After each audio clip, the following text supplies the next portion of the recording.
All right, everybody. Hello, hello, hello. We have a delightful presentation for you today.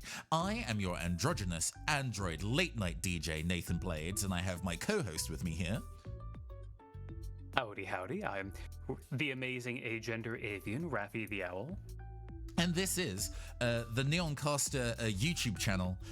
This is a recording of my presentation that I've been working on, Heroes of the Runway, high fashion storytelling in character design. I suppose if I really wanted to make this full YouTube engagement focus, I would frame it as a proper YouTube video essay influencer kind of thing, but that's not who I am.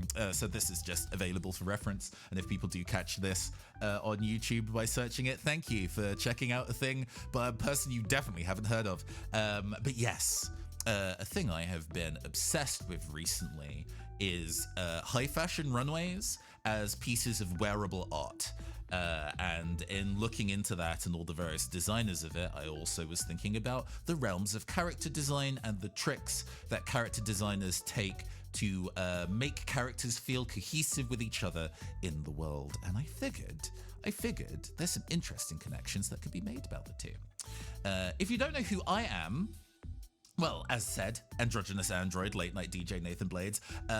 I will absolutely say up front that I am not a career illustrator or sewist, although I do dabble in both of those things. But I am somebody who's fascinated by fashion subcultures. I had my genderqueer gay awakening through seeing a Jean-Paul Gaultier fashion exhibit. I'm not kidding. And works about, and all of my kind of artwork in the realm of tabletop RPGs and miniature painting are largely informed by the idea of fashion, style, and personal expression. So I hope that qualifies me talking to you about my hyperfixations for the next 35 to 40 minutes. What we'll be covering today is a bit of a whistle-stop tour through things.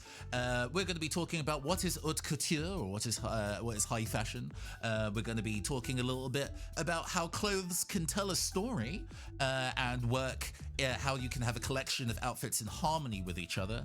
We're going to look at some fashion collections, both in real life and in some fictional fiction spaces like video games and anime. We're going to look at we're going to look at what goes into designing a design document to cement a style and how that can be expressed from multiple different artists. And we're also going to have a little bit of audience participation, which in this case will be my wonderful co-host Raffi. All right. It's me. So we'll get started with our question du jour. What the fuck is haute couture? Starting at the top, this literally translates to high sewing or high dressmaking. It's essentially the art of custom-fitted fashion design. The process of making something super elaborate and advanced for a specific person rather than something that is designed to be mass-produced. Actually, the term was fully something regulated by French law. There was actual legal precedent for what counted as a fashion house that could make haute couture, how large the house needed to be and what they made. But these days, it is a bit more open, egalitarian, would you even say, where as long as it is essentially a fashion house of anywhere in the world, interested in making clothing with high attention to detail bespoke. You could even actually call really high-end cosplay haute couture because of the sheer amount of effort that it goes into rendering a piece in high detail. High fashion could be something that is a fancy outfit you could see on a red carpet, an evening dress. But it could also be super experimental wearable art. There is actually a really broad range of what that kind of thing encompasses. On the other side of the coin from haute couture, there is also pret-a-porter, or ready-to-wear. As the name suggests, ready-to-wear collections are things that are designed to be eventually mass-produced, or at least a demonstration of what a fashion house will be making for the public in the future. Usually there will be concepts that are established in the ready-to-wear that will eventually then be something available on the rack a couple of years in the future. That's not to say that ready-to-wear is boring.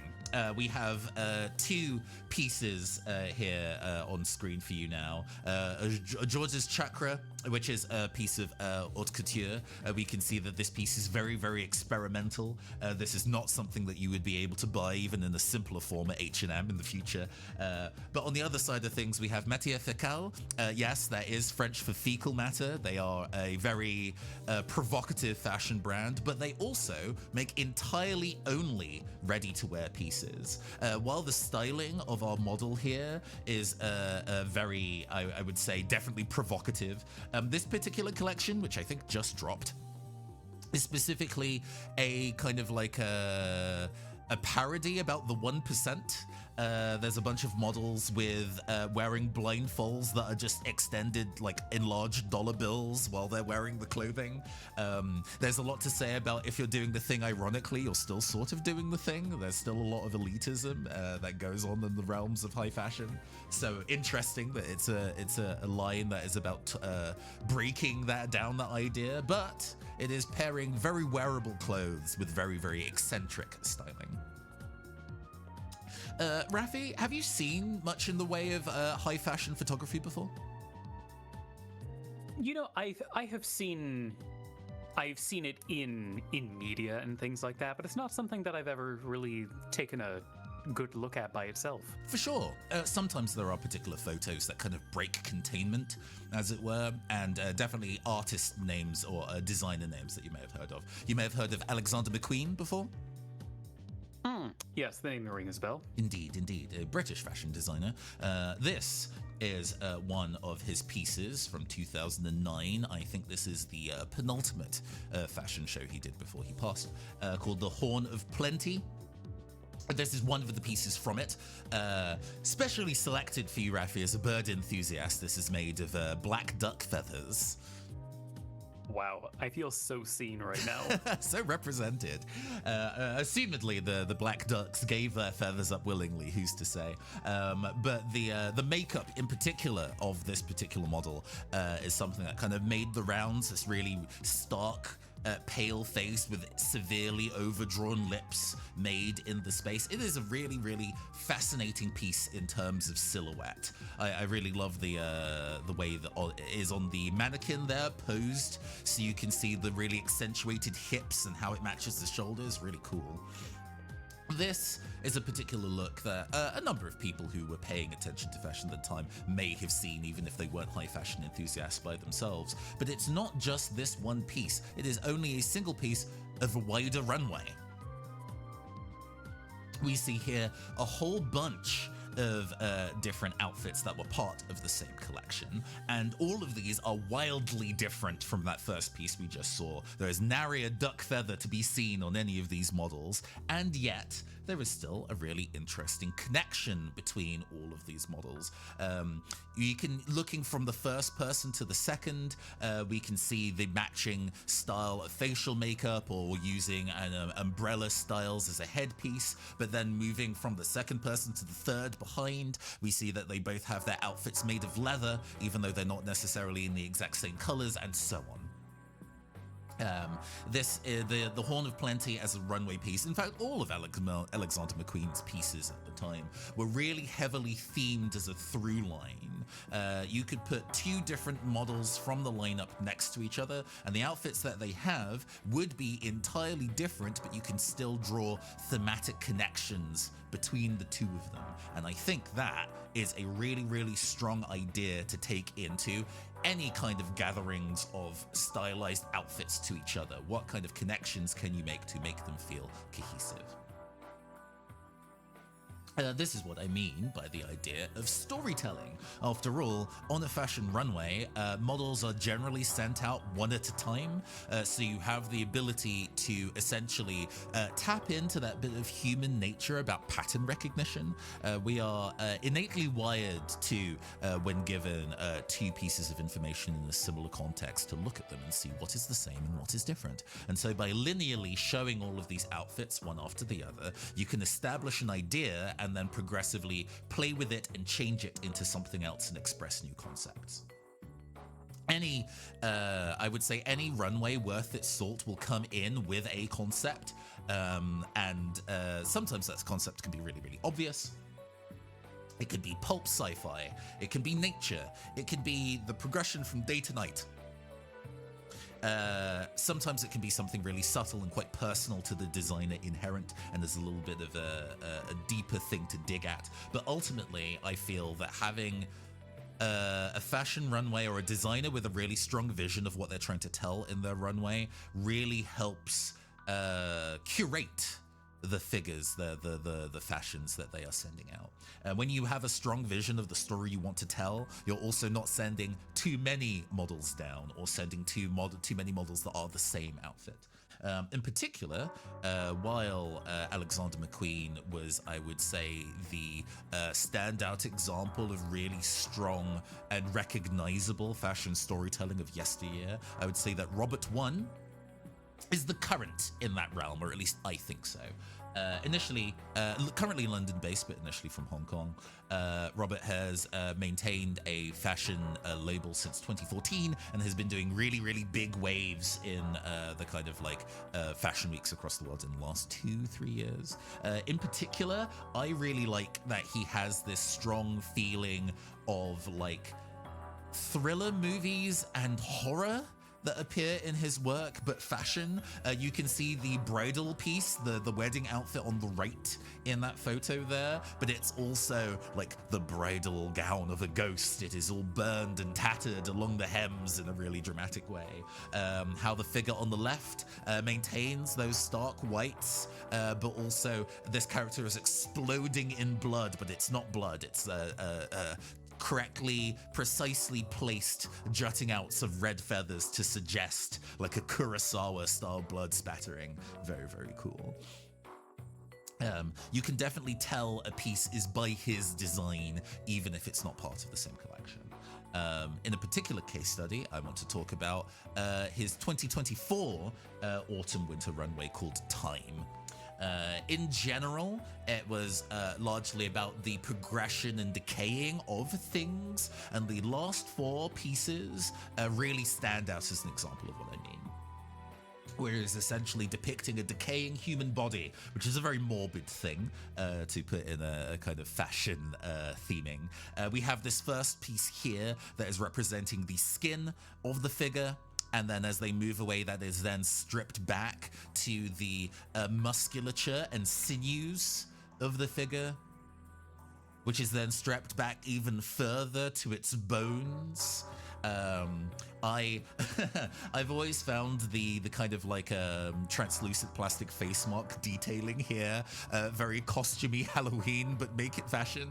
But I do like the additional subtle details that you can see, like the tiny skeletal fingers that are poking out under the like peplum of the kind of like waist skirt there, that the model's actual hands and the hands of the skeleton are 2 separate things. Such a cool detail. And then finally, with all of the material things of this body having like decayed and rotted away, only the soul is left behind. This particular piece I know definitely broke containment and did its rounds on Instagram contextuously, without context from the rest of the line, because it is such a beautiful piece on its own. But I think it is even a cooler piece as a concluding thought to the story of the line being told. Does that make sense so far, Rafi? Any thoughts? Absolutely. I mean, the Shark from Mars pointed out in chat that this sense of a through line can make some JRPG casts pop and some look mismatched. Indeed. But we're going to be having a look at some of those as we proceed. What do you think about this particular Robert One collection as well, by the by? I think it's quite neat. It is. I think it's fun.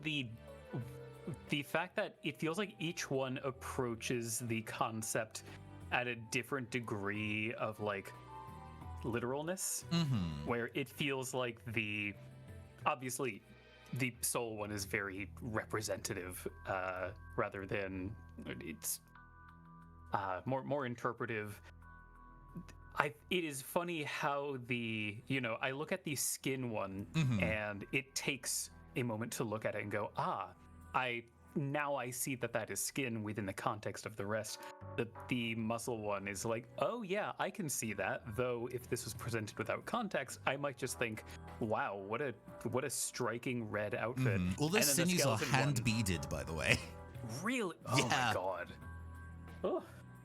And then the skeleton one is, you brought up the like Halloween comparison, and it absolutely is that degree of like, there is no world in which anyone looks at this and does not think of a skeleton. And I think that's so interesting. Not just each piece is representing something different but related, but each piece is taking a different tactic in that representation. And I think there's a bit of sense of humor to that as well. I think it's the kind of like, what if I just put a full literal like skull mask on the bones one? Wouldn't that be really funny? And he's right, it is really funny. Especially since the one preceding and the one after are played quite straight and are so dramatic. Having one that has a sense of humor to it, I think, is a nice piece of texture to the run in general. But yes, as highlighted earlier, what games and anime have good fashion storytelling? All of this makes me think about how groups of fictional characters can take inspiration from this facet of high fashion, not just to create cool and believable outfits, but look like they are part of the same story. Of course, the easiest way to do a cohesive look across a cast is uniform, but there's lots of connotations that come with uniform, and that might not necessarily be appropriate for the story you want to tell with the characters. For example, Sailor Moon, among many kind of 90s anime, is quite famous for having really strong ties to high fashion at the time. Casually, these girls are often wearing clothes that are directly referenced from high fashion at the time. We see here on the left Sailor Saturn rocking the Thierry Mugler, which, what a pull. That must be so expensive for her to buy. Where did she get that money?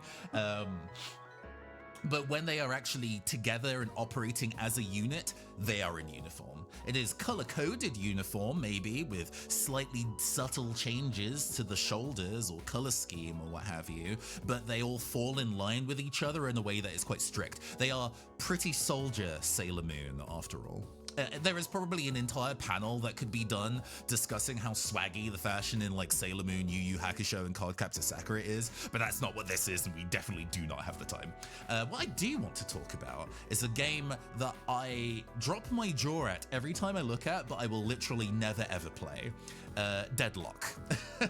I had my time playing MOBAs post-university with League of Legends. That was a dark time. I will never return to it. So the fact that Valve is currently making moves with something that is both a third-person shooter and a MOBA is such an impenetrable piece of video game design. But every time I look at this game, I'm like, wow, and fascinated by what it looks like. So Deadlock is an urban fantasy New York setting in like 1949 specifically, where these groups of individuals who are all tied to the occult one way or another are battling each other to bring forth an elder god in New York. One of the two you can see on the left, upper left, those are the two elder gods that the different sides are fighting to summon. But it is a beautiful game in both how it represents that kind of halcyon oil painting of the oil painting called Nighthawks, that kind of like, ooh, the moody New York at night energy, but also how it gives you a really great impression of where the characters sit in the society of the world just from a glance. I'll give some examples. So here we have a handful of the kind of upper class characters that we have in our lineup. It is a hero shooter, so there's a good 20 or so characters available to play now. And these are all very different characters with very different silhouettes, because as a hero shooter, we need to be able to recognize them from far away, and we also need to be able to make it clear or suggest what their skill set might be from their physical demeanor. But even with that in mind, we can still see some similarities between these four characters we have on screen. They're all operating in a really quite saturated color. We see Paige in yellow, we see Paige in green, Dynamo in yellow, Calico in an astounding shade of purple. I love her outfit so much. And Apollo in the demonic red and everything. They're very shapy. These upper class characters are very angular and set in a kind of Art Deco style fashion. We see Calico with her circular glasses and her padded shoulders, giving her a very triangular torso. We see the padded trousers on Apollo as a fencer, as a character. So he has these kind of old school fencing trousers in the kind of diamond style quilting pattern and so on and so forth. Even their kind of accessories, the glasses that both Paige and Dynamo and Calico have are all actually gold round glasses, which is an interesting tie that they all have. And the fact that there are a lot of their hardware, the metal on their body is all in gold and so on and so forth. So very vibrant, very angular. Also, directly taking cues from modern suit, or at least 1950s suiting. We see them wearing layered jackets on top of white undershirts and so on and so forth, with collar lapels, with buttons and lapels and so on and so forth, that sort of thing. Even Dynamo, who is a robot and not the right size for regular clothing, is still wearing a patterned tweed, like professor's jacket to suggest his status. On the other side of things, we have our working class characters who are very, very visually different. Setting aside from the fact that they're all monstrous, I do not know if Valve is trying to say something about lower working class people being monsters. I'm not quite sure if that is their actual intention, but there is an interesting energy that is coming across putting all these characters together. But there are a lot more organic shapes here. Both in kind of like tattered wings, but also in the way that their clothes are much more loose fitting or curved. There's a lot more desaturated colors in their design. They still have pops of color. After all, we're trying to recognize them at a distance, but there's less of it. There's a lot more desaturated greens and browns. We also see that there is obviously some weathering, either to them themselves or the outfits that they are wearing. So, looking at these two different contrasts of the upper and lower class, we look through the rest of the characters in Deadlock, and we come to this character here, Pocket. Now, Raffi, with what we've just discussed, looking at Pocket's outfit, what does that tell us about this character? What ideas come to mind as you look at this character? It's interesting, kind of a synthesis of the two, where I feel like I'm getting the shape language of the upper class, but some of the more natural colors of the working class. There's not and there's some what I'm reading as wear to the jacket with all the angular shapes at the bottom, but again, that wear is angular, less organic, and the usage of the kind of like slightly fiery red of the scarf he's wearing. The scarf, thank you.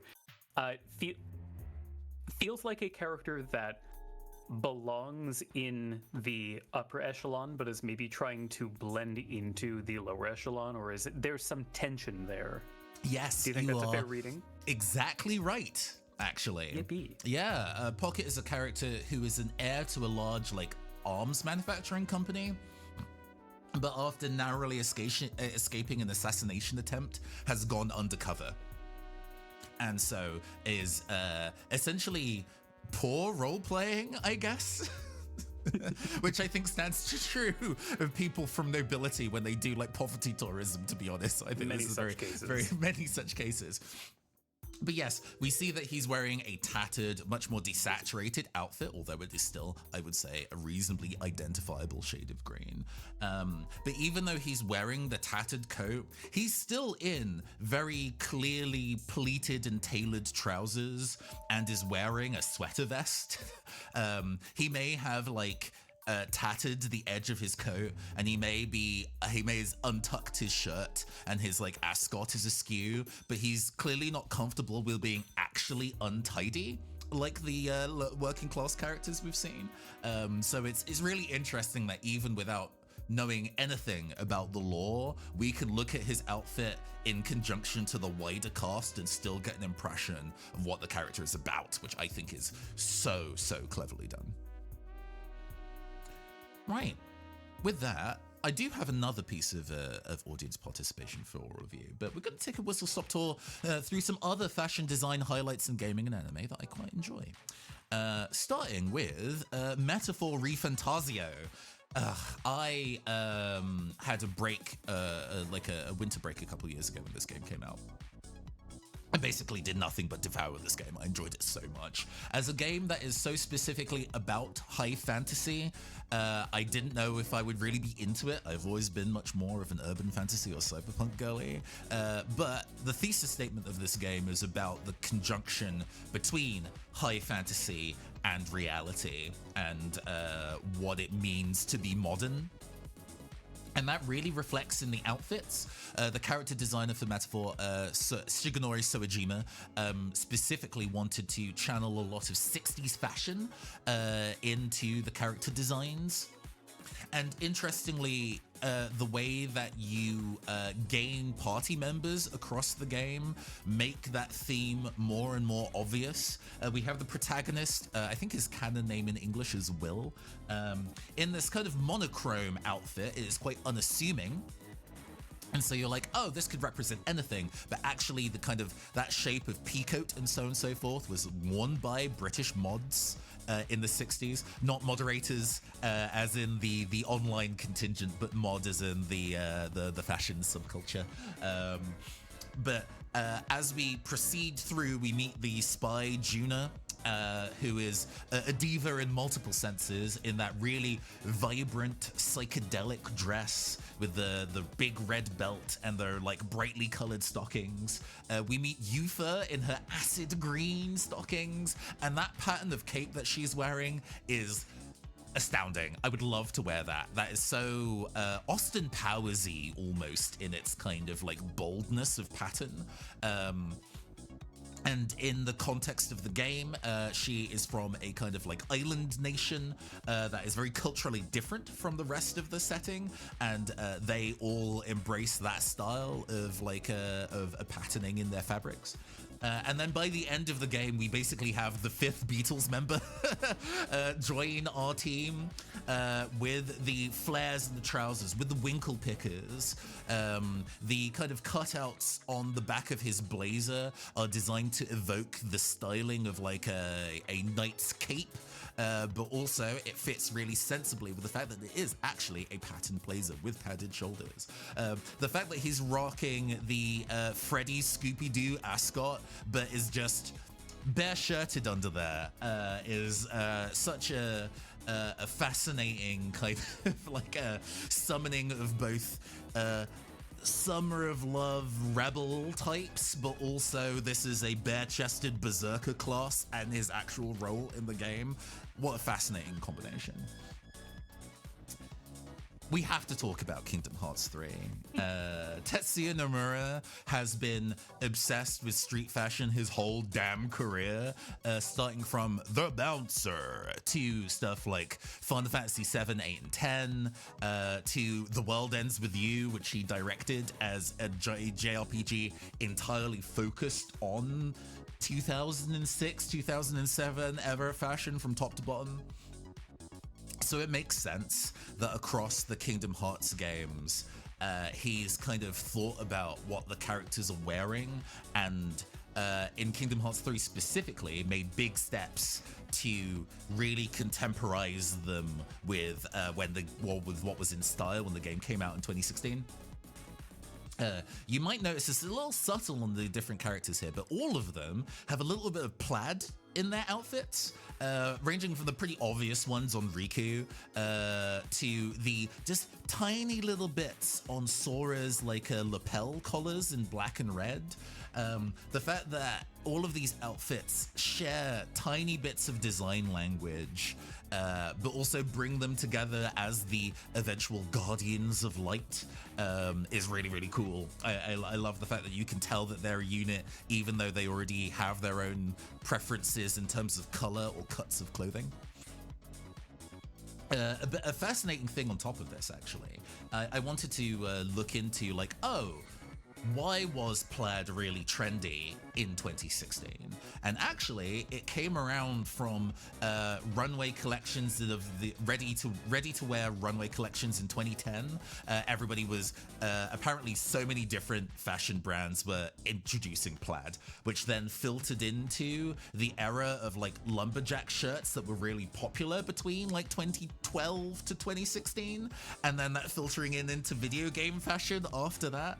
It really makes me think of like The Devil Wears Prada, when Miranda Priestley goes on that big rant talking about, it's not a blue sweater you're wearing, it is cerulean, and then there's this big explanation of how it was a high fashion runway concept, and then it filtered down into being available in stores, and then eventually you bought it off the rack considering it as different when actually it was inspired by these origins you hadn't considered. And that is directly true to what these characters are wearing now, and I think that's really fascinating of how real world can affect fiction like that. We also have to talk about JoJo's Bizarre Adventure, absolutely. We already know that the mangaka for JoJo's has always been inspired by fashion, right down from like the kind of key art poses on chapter covers in his books, being directly lifted from photo shoots on Vogue and other fashion magazines. Jolene from Part 6 did a whole fashion collab with Gucci, but I specifically wanted to shout out the crew of Golden Wind. Wasn't a fan of Part 5, found it relatively slow, but look at these outfits. The fact that because this is set in Italy, Milan being one of the fashion capitals of the world, as many fashion weeks are held there, and also combining the idea of the Italian gangster movie and the fact that they are all in tailored suiting, we see these 6 twunks take the concept of suiting and then just literally tear holes in that concept. And I love that. All of them are embracing the idea of Italian tailoring. They are wearing suit trousers, they are wearing hardware like buttons, they are involving ties, but all of them also break it out in different ways. They're going with wild colors and patterns. They're all showing different degrees of body confidence. Panna Cotta must be cold all of the time. Even Narancia has dress shirt buttoning on the kind of skirt that he's wearing. That style of playing with the energy of what makes a suit and bring it into its own, but still evoking those inspirations, is, I think, astoundingly clever.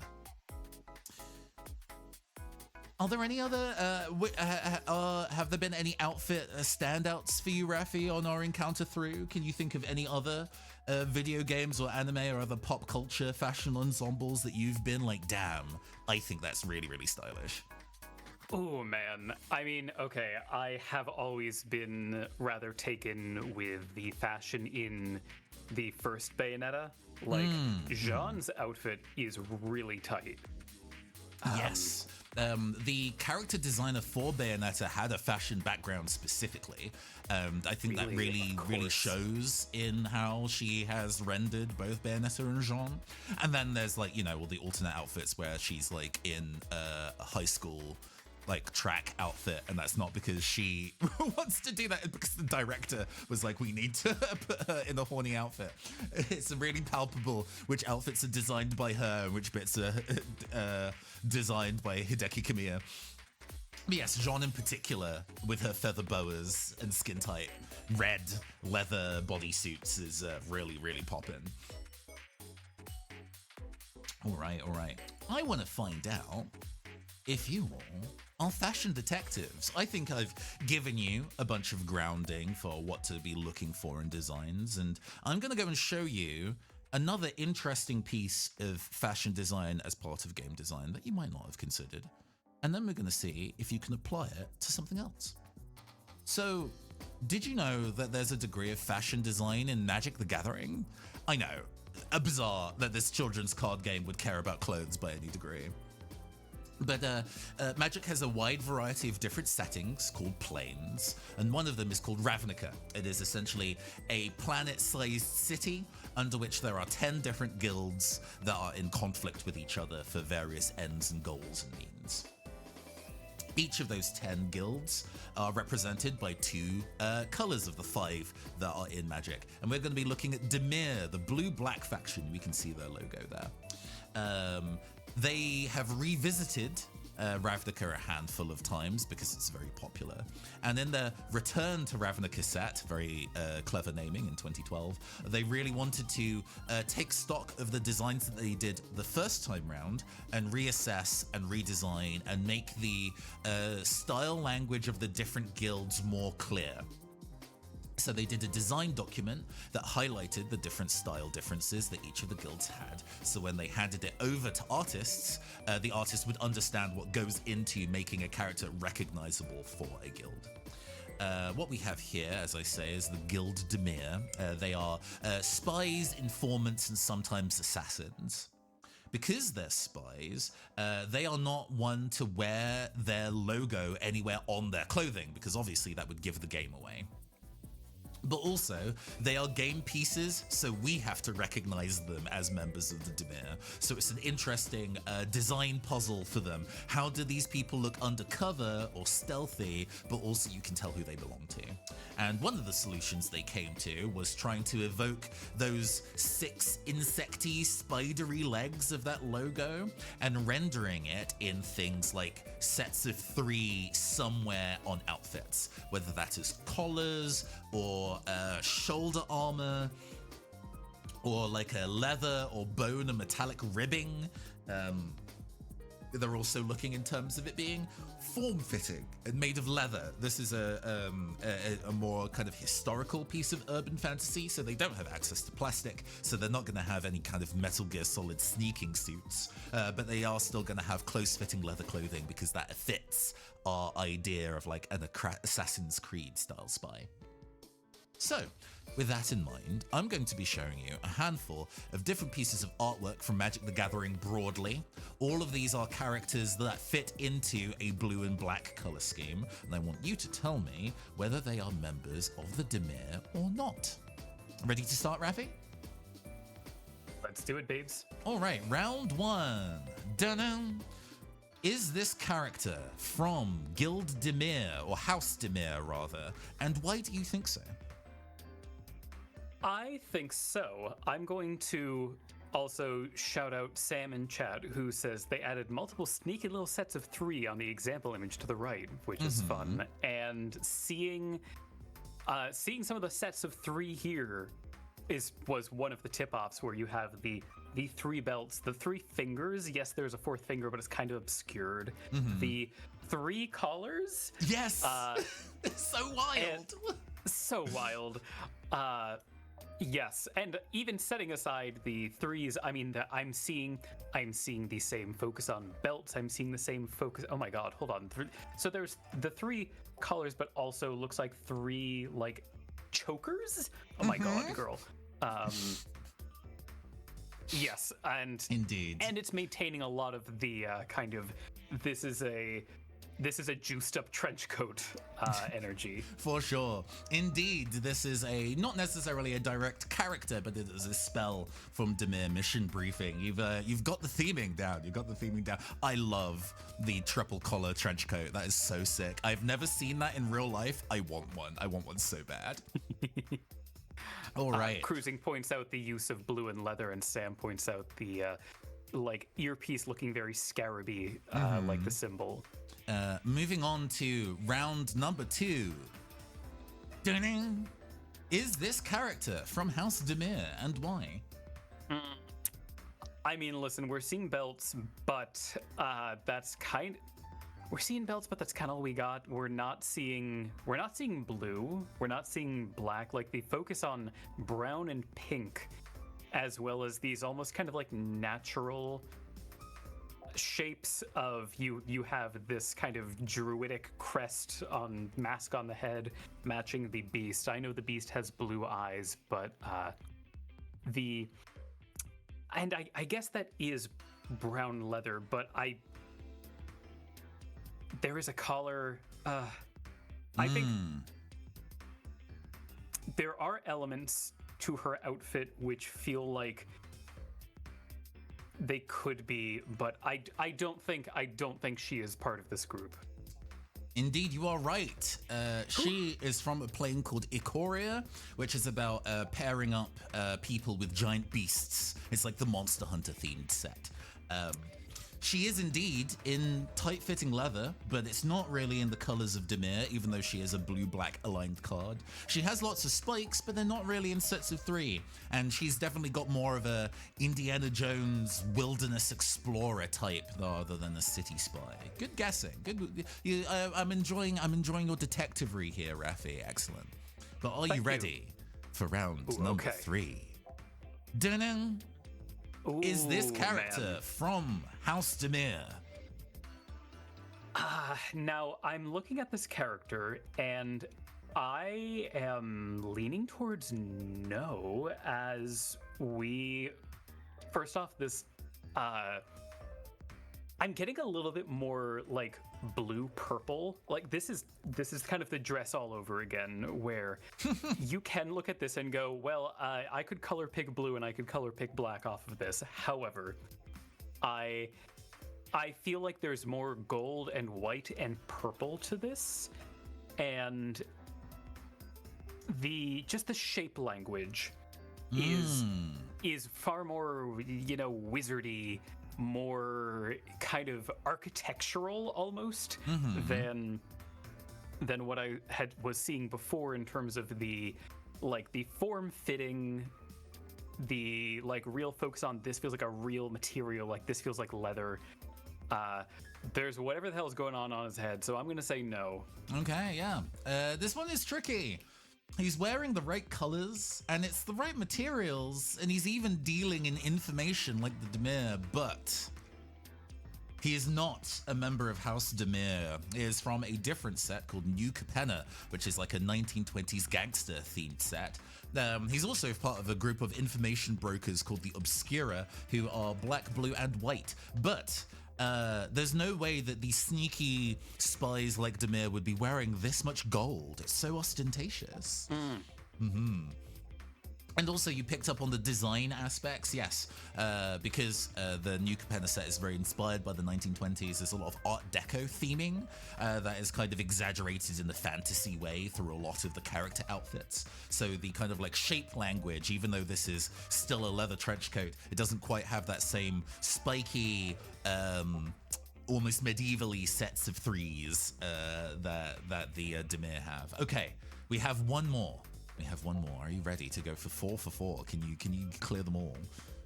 It would be so funny if this one was also no. And I say that. Ooh, this is a tough one. I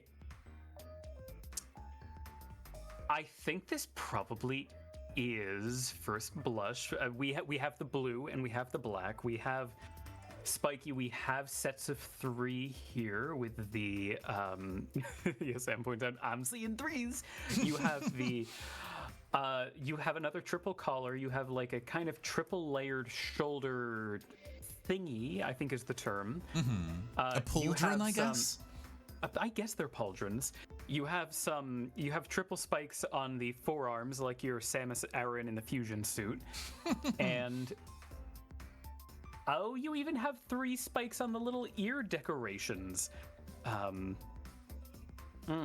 That ear decoration is giving the tribal tattoo Game Boy Advance SP. Yes, I had. You are so right, and you should say it. Sam also points out that the blade looks like one of the legs on the buggy symbol.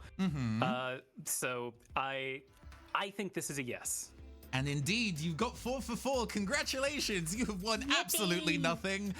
This is indeed a member of House Dimir. Even though she's not human, we can still give her an outfit that evokes the Dimir. How the fuck did they make fishnets that small? She's sitting on book.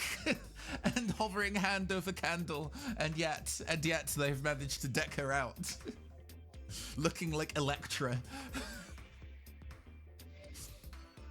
Yes. Excellent work. So, what can we take away from all of this? We've had a lot of chat, but what ideas have we learned, and what can we channel into thinking about things in the future? Well, first up, I would say go look at some fucking fashion runways. I think, even if you're not somebody who is like into fashion, I say wiggling my arms, if you are into just the idea of custom-made art in general, there is so much for you to enjoy. If you enjoy drawing characters and OCs, there is so much inspiration to be found from both high fashion and ready-to-wear collections.